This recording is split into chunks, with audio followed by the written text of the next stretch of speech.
Mangga atuh urang lajengkeun hanca dongengna etang-etang hiburan pang beberapa mana carios nyambung judulna Panca Tunggal karangan Kiliksa. Para mitra kaum dang, ari nu dipikiranana harita teh leumpang di lemur Cisaga. Bari luak liuk neangan para jajaka nu sakira pantes jadi pagawe Surajaya. Akhirna sawor nepi ka hiji warung tuluy asup bari nyarita. Bi, ari para pemuda di dieu sok aya kumaha kumpulna? Tukang warung teu buru-buru ngajawab kalah mencerong ka sawor. Bari harita teh kerung sabab tukang warung apal kana beungit sawor sarta apal kana sorana.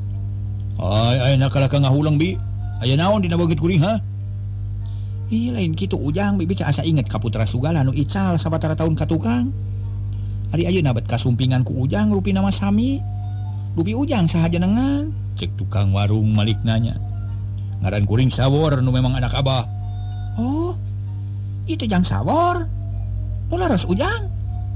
Bener bina jika nu reuwas. Kieu ujang kapungkur teh tuang rama tos hajat matang puluh. Ngahajatan ujang nu dianggap parantos maot. Cek tukang warung ngajentrekeun. Naon sababna make dihajatan? Sababna beja tos sumebar yang di sisi walungan Cileunca. Aya mayit lalaki nu rupana dedegan nenek jiga jang sawor kitu. Karek siga dianggap tapi dianggapnya nya. Kumaha ieu teh? Duh kada tuang rama ge percanteneun. Ari mayit dikubur teh henteu. Henteu teras palid teu kapenak deui. Sawor ngahuleng para mitra. Manehna mikiran omongan tukang warung diakurkeun jeung omongan bapana katut emangna. Ayeuna beuki kaharti yen manehna teh dianggap geus maot peda aya beja kitu. Paingan abah teu ngaku da geuning geus kitu, katipu ku beja nu can puguh karuhan. Tapi keun bae bi kuring mah teu butuh kuno kitu. Ayeuna mah jawab pertanyaan kuring ari pamuda di dieu sok wayah kumaha kumpulna. Biasana mah bada asar ke sakedap deui. Nuhun atuh ayeuna kieu bi. Kuring butuh ku pagawe kira-kira 10 jalma. Hayang kabawa poe ieu sabab geus butuh pisan. Taina rek sakalian menta bantuan ka bibi pikeun neangan pagawe. Sanggup atawa henteu bi? Cek sawor Daryanaker. Sangem ujang keun bae ku bibi urang kumpulkeun. Tapi kumaha aturanana jeung sabaraha gajihna di mana digawena? Ari butuhna 10 jalma, lalaki 8 awewe 2, digawena di Cipelang. Keur nyumponan pamenta den Surajaya gajihna gede. Ngan moal disebutkeun ayeuna bisi nyalahan. Pokona mah nyugemahkeun we. Ari bibi rek diburuhan ku kuring dah sakitu. Cek sawor bari nuna duit dina meja meninamru receh hungkul. Bibi tukang warung atoheun lantaran duit kaitung loba sarua jeung harga uras saboboko. Nya nuhun atuh ujang keun bibi, ku bibi urang uruskeun pasti beres lah. Sabab nu butuh ku pagawe teh loba. Ka bibi sok rajo nu naranyakeun. Tah kitu we nya bi, pek uruskeun. Kuring rek balik heula yeuh. Sawor ngaleos indit maksudna marek nepungan indung Sutima. Nu katelah bi amah teh. Sedeng si bibi tukang warung sarangah serenge seuri sorangan sabab menang duit ti sawor. Keur kitu kurutak anu datang 2 jajak karek ngadon jajan bari megat nu ngaliwat. Da sok loba mojang anu ngadon midang bari neangan bujang. Tah geuning aya jang uhe. Sok diuk jang bibi aya picaritaeun. Naon bi asal reuwas teuing? Nu ngaran uhe melong. Kababaturanana nu ngaran entob olohok. Bibi teh boga pijalanan nu hade yeuh pikeun ngahonta cita-cita nu ngarora. Yeuh. Mun jang uhe butuh ku bibi rek dibejaan ngan aya syaratna. Cek biu jibi si bibi tukang warung kawas nu rek meres da beda dina rindatna. Ulah baturan dibejakeun sing jentre mun kaharti rek ditarima, nya mun teu kaharti mah nya pasti ditolak. Meureun cek uhe parawargi. Kieu ujangnya bibi sanggup ngasukeun ujang sangkan meunang pagawean anu meureun nu ngareunna asa bisa ngayakeun duit 10 ringgit tah kitu. Nah keur naon duit nabi? Apan keur waragan ka ditu keur ongkos-ongkos keur beberes ka jerona pokona mah keur kumaha kitulah bangsa sugak sogokna. Nya henteu teh bi. Ih. Nah make teu nyaan bibi mah tara ngabohong jeung deui karunya we ka ujang nu geus lila ngaligeuh bae teu boga gawe. Tah mah aya nu butuheun sarta bibi sanggup ngajalankeunana. Asal aya duit nu penting mah. We jeung baturna silireret omongan si bibi jadi bahan pamikiran Udaria. Sabab manehna keur butuh pisan ku pakulian geus lila neangan pagawean nu sakira ngadatangkeun hasil. Ngan ngeunaan duit nu disebutkeun ku si bibi berat nyumponanana lantaran uhe teu boga duit nu sakitu lobana. Kumaha jang uhe rek daek digawe di ditu? Sabaraha gajina bi? Uhe kalah ka malik nanya. can bisa nangtukeun ari gaji nama ngan jelas bakal diterima. Di mana digawena jeung saha dunungan kuring? Surajaya urang Cipelang. Eta keke kudu mikir heula rek digawe di dinya mah. Sabot keur ngobrol uplak kurunyung sawor datang deui. Paroman alum sabab teu hasil manggihan bi ama. Sup ka warung gek diuk digireun uhe nu keur nyawalakeun urusan pagawean. Mana nu rek digawe teh bi jeung meunang acan ieu? Sawor nanya. Meunang jang, tapi bibi tukang warung reuwas. Sok sieun katohyan ku sawor ngeunaan obrolan bieu. Nah, jika nu gugup aya naon bi? Henteu ujang mah we, taros ku ujang. Gatuh. Ieu nu rek digawe teh? Sawor nanya ka uhe. Mun Kang nang abdi teh gaduh artosna, cek uhe. Nah, duit keur naon? Apana amatak neangan pagawe ge kuring teh sanggup ngagaji. Lain rek neangan duit.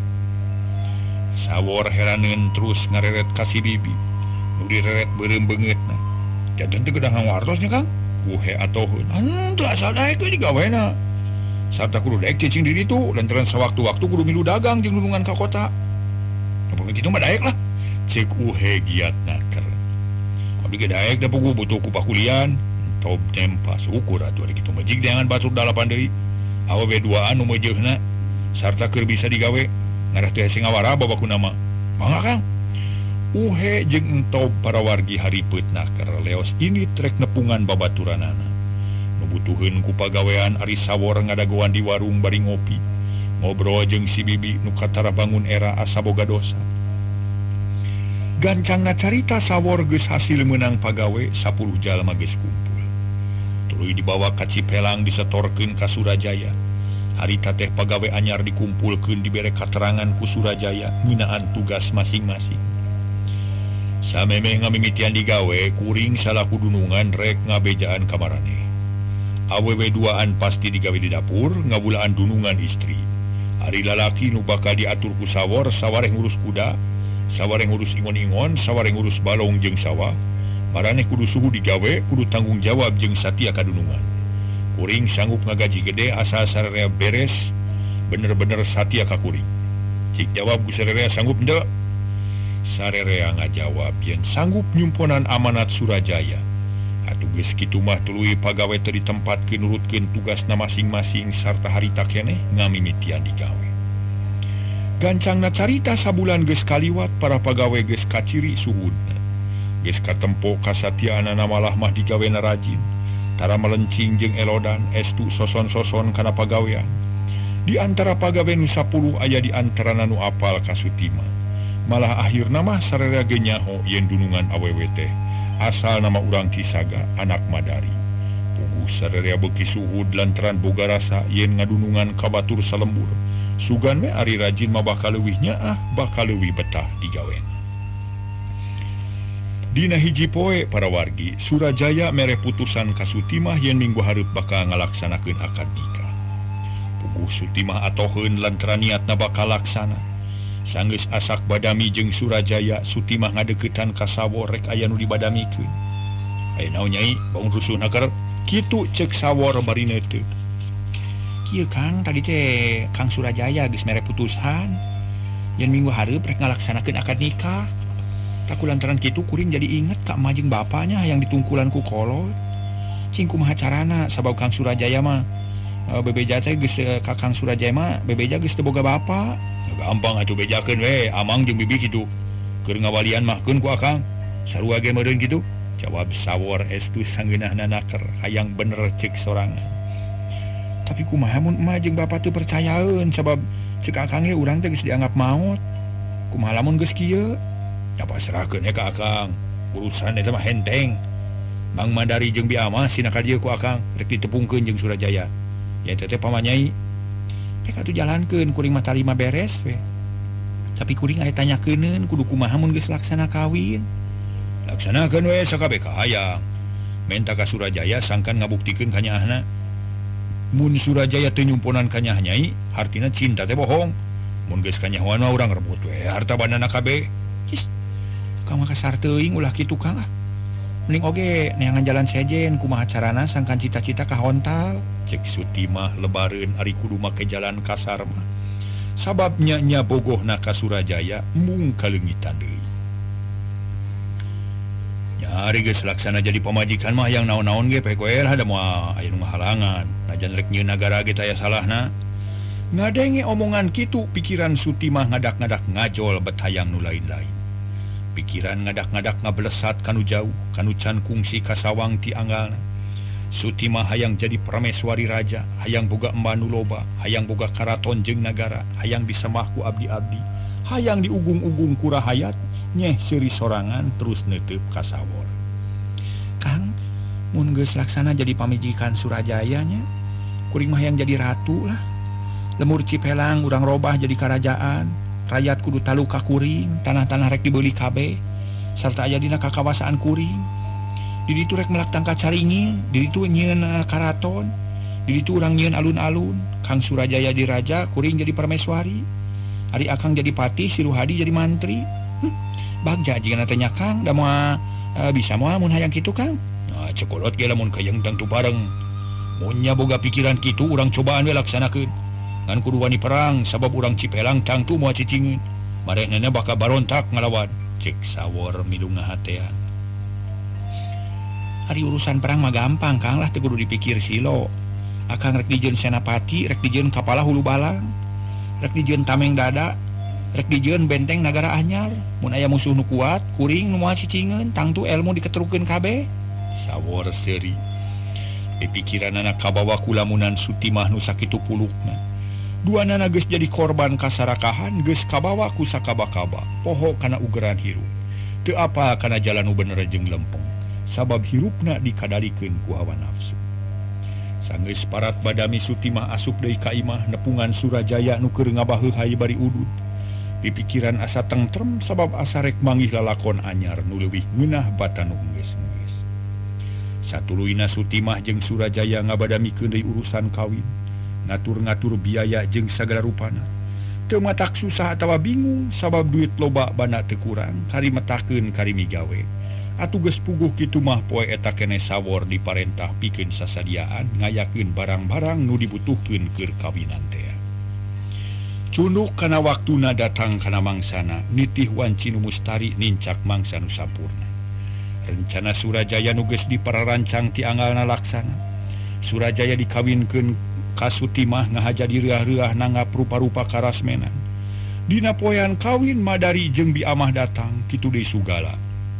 Tapi teu daekeun asup ka imah ukur caricing di luar. Lalajo karasmenan sasat lalajo cara batur. Taya bedana jeung jalma loba, sawor teu hasil nepungan kolot nepungkeun kolot jeung Surajaya. Sababare toges dimimitian ku lampah salah atuh satuluyna ge tepung. Tapi najan bari jeung kitu Suti mah ngarasa bagja sabab cita-cita geus laksana. Geus bisa hirup babarengan jeung Surajaya salaku salaki jeung pamajikan. Sanggeus bubar pesta, para onangan marulang nu lalajo bubar sarta baralik ka imahna masing-masing. Harita pagawe Surajaya sukan-sukan, lantaran kadaharan sagala aya moal aya kakurangan. Ari Suti mah asup ka hiji rohangan, rek ngaso bari nyacapkeun ka bunga. Suti mah janggi akang geus dijalankeun ayeuna geus resmi kakurung kutika jadi hartina mah Suti mah geus jadi milik akang. Moal aya nu wani ngahalangan. Cek Surajaya bari imut, ari Suti mah ukur narik napas jero, memeh nyarita luak lieu heula, sieun aya nu ngintip. Kang eta kasauran teh leres pisan margi karaos ku abdi oge. Nanging abdi aya keneh kapanasaran sok sieun engkang jalir. Nah janji naon nu can dilaksanakeun ku akang. Teu aya ari janji mah Kang mun abdi mah hoyong nguping janji ti engkang we na bade satia Kang ka abdi. Nyatang tuh atuh nama kena ros kitu. Margi abdi seueur cita-cita nu teu can kahontal Kang. Pamingkang leres-leres satia ka abdi kedah janji yen bade ngabantu kana cita-cita abdi. Naon wae cing cita-cita teh? Cik sok terbutkan hiji-hiji. Cek Surajaya semu heran lantaran omongan Suti mah dari anak kera jiga-jiga aya hiji hal anu jadi udagan penting. Kahiji hoyong laksana jadi ratu, kadua hoyong laksana newak manusia nu ngaran yoga. Sabab eta musuh pun aki nu kedah dibasmi. Katilu hoyong gaduh karaton sareng karajaan. Barang ngadenge omongan kitu Surajaya colohok bangun teu percaya kana dedengeanana. Sabab cita-cita Suti mah samar kana hasil, teu aya harapan kana kahontal.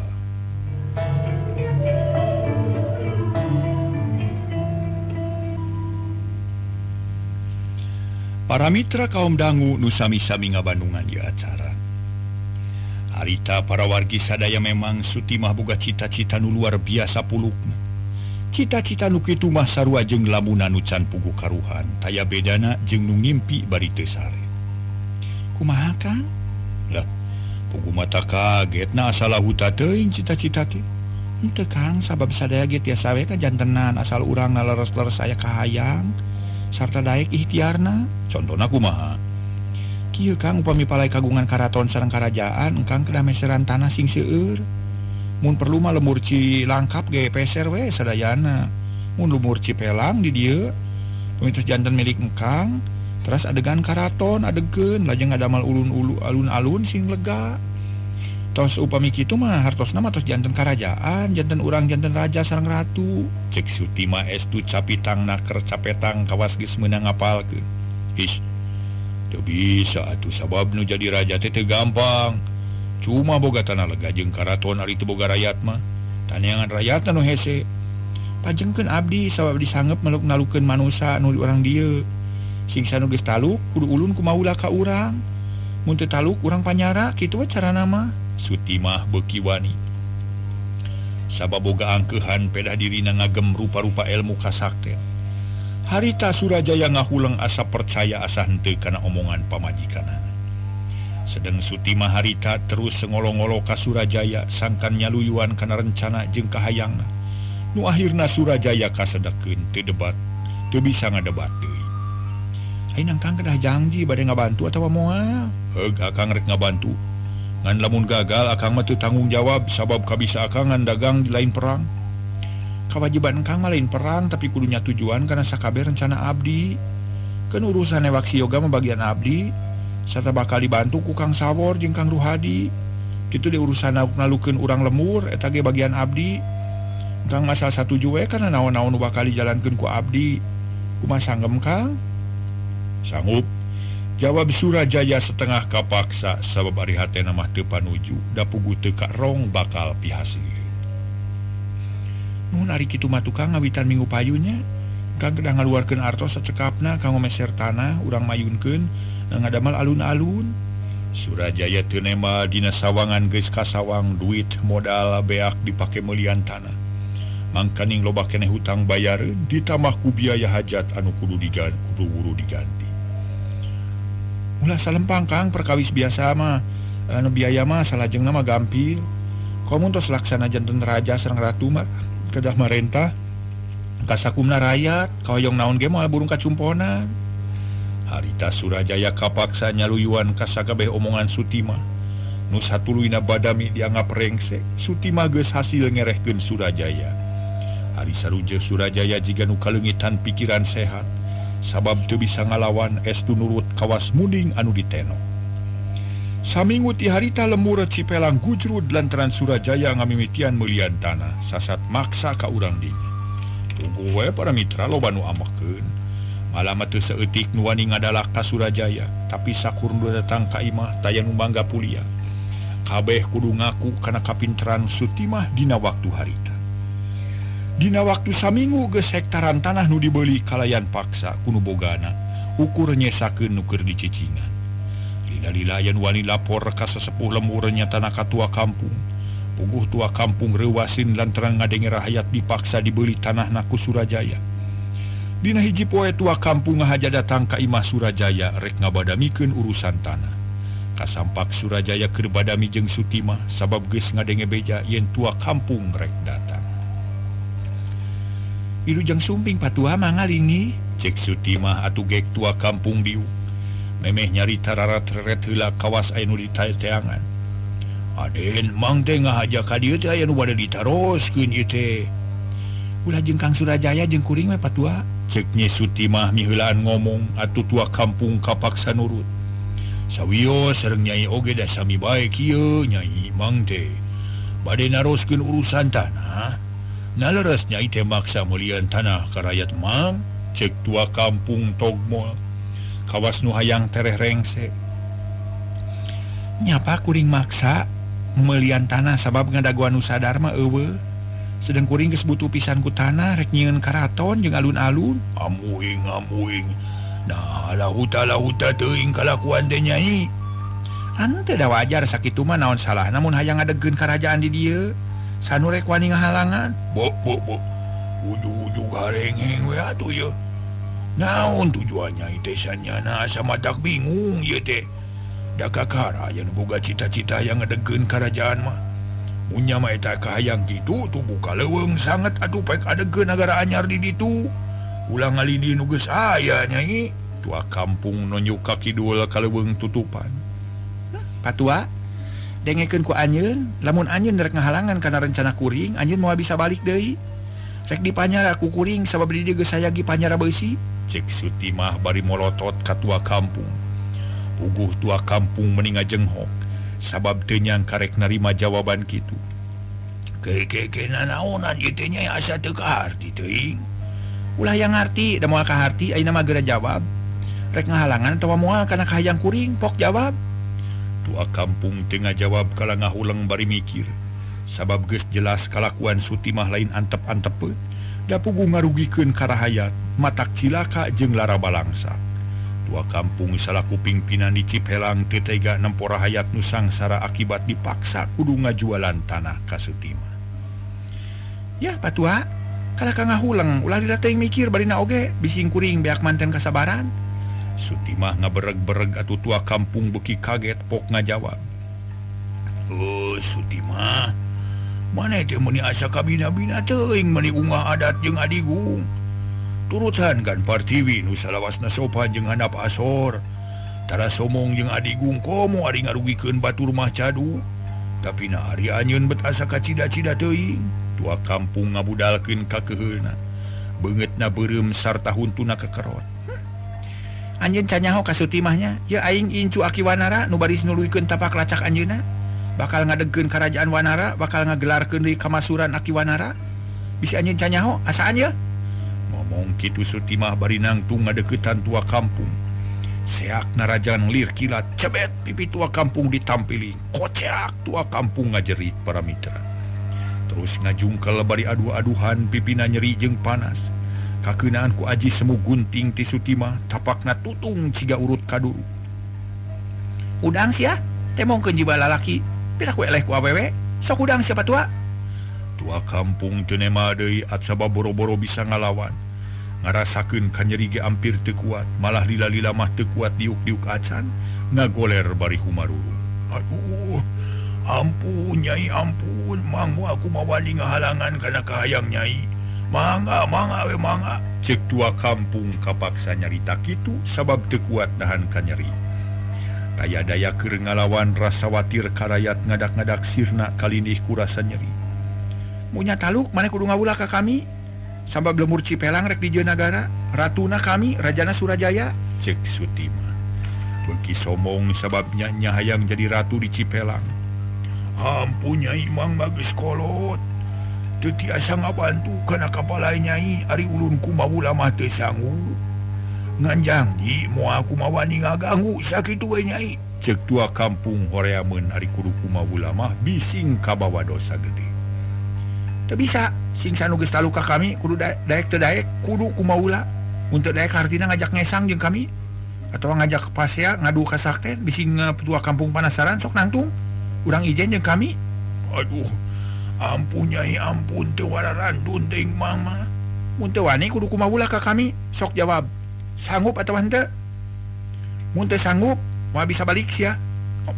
Mangga saja taluk sareng kumawulah. Syukur mun kitu mah geura balik. Tapi isukan kudu ka dedenya. Bari mawa jalma nu rek ngajual tanah, duit moal kurang, di dieu sayagi loba. Cek Sutimah para mitra satengah hatena bunga. Sabab boga anel keuneun pikeun ngajalankeun paniatanana. Tua kampung singgah narima parentah kitu tapi teu bisa ngalawan sabab geus rumah sataluk taya kawani. Leos balik bari tungkul pikiran kaweur hate bingung susah ku pilampaheun.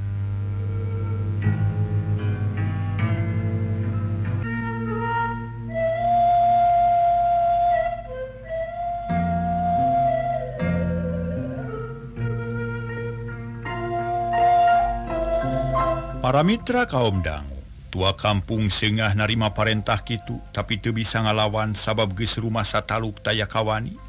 Leos barik-bari tungkul pipikiran kawer hate bingung susah ku pilampaheun. Sanggeus tua kampung balik Sutimah diuk deui kalayan sase paroman bear marahmai. Sabab geus hasieun nalukeun tua kampung. Kang Surajaya ayeuna mah urang teh geus teu kudu ngider kanu jauh. Sabab bisa ngandalkeun tua kampung, kauntungan sejen rakyat bakal sieuneun ku tua kampung mah. Nu tangtu bakal ngajual tanahna ka urang moal aya nu ngahalangan. Tapi kumaha mun tua kampung hianat? Hianat kumaha, Kang? Manehna bisa api-api taluk atuh tapi ayeuna balik ka imah. Komun init nepungan kubu nu akhirna musuh datang ka dieu. Gampang teh mah urang talukeun cara tua kampung. Abdi mah teu sieun boro-boro pangkat kubu najan rajana ge moal burung diladenan. Cek Sutimah bari nepak dada nemongkeun ka somonganana. Sing hati-hati nyai bising cilaka ku pola sorangan. Ulah hariwang Kang nu dianggap kuat ku abdi mah Iwati Sioga, musuh kabuyutan si Aki Wanara. Tapi abdi geus dilatih ku Aki sarta geus diwaris rupa-rupa ilmu pikeun ngelehkeun Sioga. Malah geus ngahajang ngayakeun aturan sangkan jago-jago di dieu barijil. Tareka abdi geus bukti bieu geus kadatangan tua kampung, isukan pasti kubuna. Pageto bakal datang upasna, pageto deui bakal aya jalma-jalma sejen nu ngaku boga kakawasaan di daerah. Keun ku abdi rek ditada, susuganana bakal jadi jagona. Tak kitu maksud teh Kang? Surajaya ukur ungut-ungutan ayeuna mah ngarti kana tujuan Sutimah. Ras inget kana kaayaan mimiti tepung. Sutimah katempona campieu taya cahaya.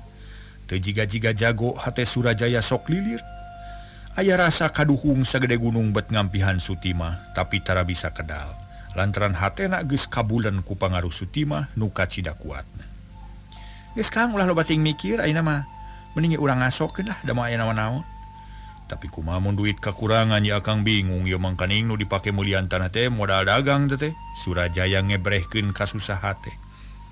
Urusan enteng da mah Kang Sawor baris bisa ngungkulanana. Pokona mah asal ulah salempang we. Ilmu naon ge geus nyampak di abdi, hayu urang reureuh.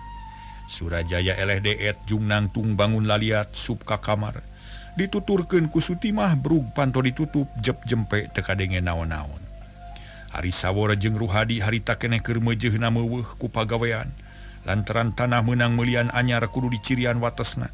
Sarta kudu ditalingakeun bisi aya nu ngaruksak tatangkalanana atawa bisi aya nu mindahkeun patok.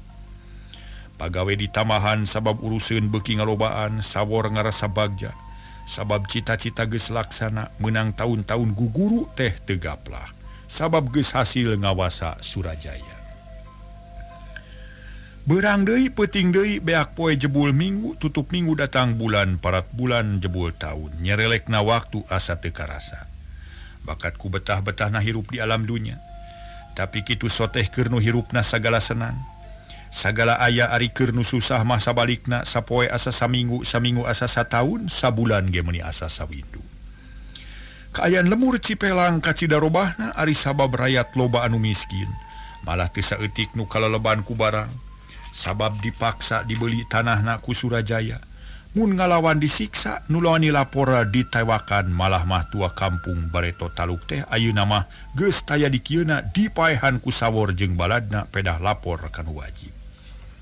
Ari para pangurus taya nu mampu alat nagara geus teu kuat. Malah manu ditangtang ku Sutimah tapi taya nu wani datang sabab geus loba conto nu wani datang hasilna matak pikawatireun. Sanggeus aya 5 tahun ku kumpul tanah Sutimah meredih ka Surajaya. Sangkan buru-buru nyieun alun-alun jeung karaton. Surajaya teu bisa nolak manehna nurut kana kahayang Sutimah. Sabab ayeuna mah jadi tibalik anu marentah teh lain lalaki tapi awewe. Akhirna prak ngamimitian ngawangun tanah nu meunang meulian diratakeun dijieun alun-alun.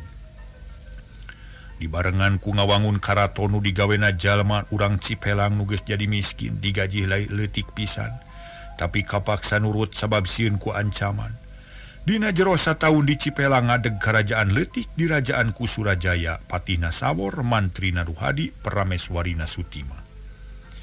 Para mitra sadaya ngadegna eta kerajaan nimulkeun kaheran pikeun jalma-jalma urang dinya sarta saeutik nu mika ceuceup ka Surajaya jeung Sutimah. Akhirna dina hiji poe datang utusan ti nagara nu leuwih kolot. 2 prajurit tumpah kuda eureun di hareupeun karaton. Eta 2 utusan can wani asup sabab karaton katempona kosong. Kerkitu torojol aya 2 gulang-gulang nyamperkeun horeng uhe jeung entom. Isi larik na reka saha? Aya naon los-los ka dieu? Coba jawab. Uhe nanya bari nyekel tumbak panon molotot ka eta utusan. Kula teh diutus ku Raja Salaka rek nepungan nu ngaran Surajaya. Jeung Sutimah nu geus kumawani ngadegeun karajaan di jero karajaan. Jawab si utusan tandas jentre pisan ngandung kakeheul nu pohara. Oh kitu? Gugular ditepikeun ka raja. Tapi memeh menang idin ulah waka asup bising Raja Bendu. Kula seja nurutkeun aturan di dieu. Syukur. Cek uhe tuluy balik deui ka karaton para wargi sadaya. Ngadeuheus ka Raja Surajaya nu keuing ngabaheuhai. Harita teh jeung Sutimah bangun tumanina, barang jol aya gulang-gulang duanana curingha. Aya naon gulang-gulang? Buru-buru caritakeun, cek Surajaya. Dauh timalan Gusti, jisi abdi teh sija lapor nun. Di luar aya tamu nu karajaan Salaka sideumuheus gambaran, sina asup. Unyuk sumanga kalu anu. Wahai nyembah leos ini. Muru kasemah nu 2 tekung silila utusan geus asup ka karaton. Diuk nyang hareupan ka raja, 2 utusan katara bangun gemes, tapi kuat-kuat maneh diuk kalayan sopan ngahargaan ka pribumi. Utusan geura wakcakeun andika teh saha ngaran, asal ti mana jeung aya naon pang nalos-los ka ieu tempat. Kula kaget ye, sabab taya iber ti anggana. Atur nuhun abdi enggal dipariksa, abdi teh pun dawuk, ari ieu pun dipa kawi ti nagara Salaka. Diutus ku Kangjeng Raja, ditimalan ku Kangjeng Raja sejanyangakeun israt kanggo salira. Cek utusan bari tuluy mikeun surat ka Surajaya. Surat naon cenah jeung nangtang perang atawa rek menta upeti? Supados langkung eces langkung sae geura aos ku gambaran. Cek utusan bangun teu sabar. Hatena mah ti tadi ge keheul ka Surajaya. Patih, coba baca surat teh. Naon eusina kumaha unina? Nyuk semangga Gusti, sawarat nu geus jadi patih. Harita teh para mitra surat buru-buru ditampanan dibaca unina pono. Raja anyar nu adigung, andika bisa lana jadi raja lamun bisa nyumponan tilu pamenta. Kahiji geura ratakeun Gunung Layung dina jero sapeuting, kadua geura jajal pangabisa utusan kami. Katilu kirimkeun Senapati Andika nu gagah mun bisa ngungkulan kasaktian kami andika lana jadi raja. Kula Raja Salaka. Sakitu Gusti, cek sawor bari nilapkeun surat. Hatena jadi panas sabab geus eces eusina surat teh sasat nangtang perang. Kaharti pasti Raja Salaka teh teu ngeunaheun sabab di jero nagara geus ngadeg nagara anyar. Keun bae da geus kitu kuduna ayeuna urang cumponan kahayangna. Sanu sanggup ngaratakeun Gunung Layung, sanu sanggup ngajajal kasaktian 2 utusan, jeung sanu sanggup indit ka karaton Salaka. Cek Surajaya dariana keur surat ti Raja Salaka kacida diperhatikeunana, pok Sutimah nyarita. Ngaso heula para mitra.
Kumaha caritaan Nyi Sutimah para wargi minangka permeswari.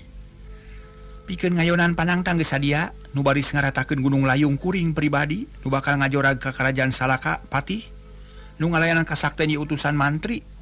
Hayo Kang Patih, geura miang ka Salaka ari Patih paman mantri geura tewak ta utusan. Ulas dibere meunang ari kuring rek ngaratakeun Gunung Layung. Daud timalan sejadi eslokeun pisan amit Gusti, cek sawor bari tuluy nyemah. Leos ini trek ngajorag ka Karajaan Salaka. Ari Ruhadi nu jadi mantri harita kene nangtung rek newak dua utusan. Pugu utusan teu cicingeun duanana ge bareng nangtung sarta kaluar ti karaton lumpat ka alun-alun. Udag paman mantri cangkalak si utusan, cek Surajaya. Unyuk sumangga Gusti. Ruhadi lumpat muru musuh dituturkeun ku Surajaya jeung Nyi Sutimah. Tekung silila di alun-alun geus langsung pertarungan antara Ruhadi jeung dua utusan. Horeng nu duaan teh sakembaran kabisa jeung kasakten sarua, tapi Ruhadi teu gimir tegedag bulu salamar sabab manehna geus dibekelan rupa-rupa ilmu kasakten ku Aki Wanara. He urang Salaka lamun anika bener-bener jago, geura tewak awak kuring, saha nu pangheulana bisa newak eta jago. Cek Ruhadi rek nipu ka musuh sabab harita teh can kungsi antel kulit. Musuh babali cetan siga nu ngahajang ngulur-ngulur waktu. Mantong somong sia kami moal sieun ku pantar sia deuleu pila kadar mantri kacing calang naon pangabisana. Cek utusan bari mureleng ka Ruhadi tapi can rek narajang. Lamun anika teu wani, leuwih hade geura mantog sia. Mun wani geura maju tewak awak kami. Tema Ruhadi bari ngacungkeun peureupna. Atuh musuh teh ngagolak amarahna sabrut saurang nubruk kep ditewak leungeunna ngonci teu lesot deui. Musuh adu glajer hayang leupas tapi ku Ruhadi teu dileupaskeun. Malah dicekel leuwih tarik lila-lila pigelang leungeun musuh teh molotok kulitna karasa nyeri jeung panasnya nyautan. Sok maju deui sia. Sok maju deui sia. Buktikeun omongan sia na nya boga kasakti nu punjul ti aing geuleuh. Musuh nu dua para mitra silih reret.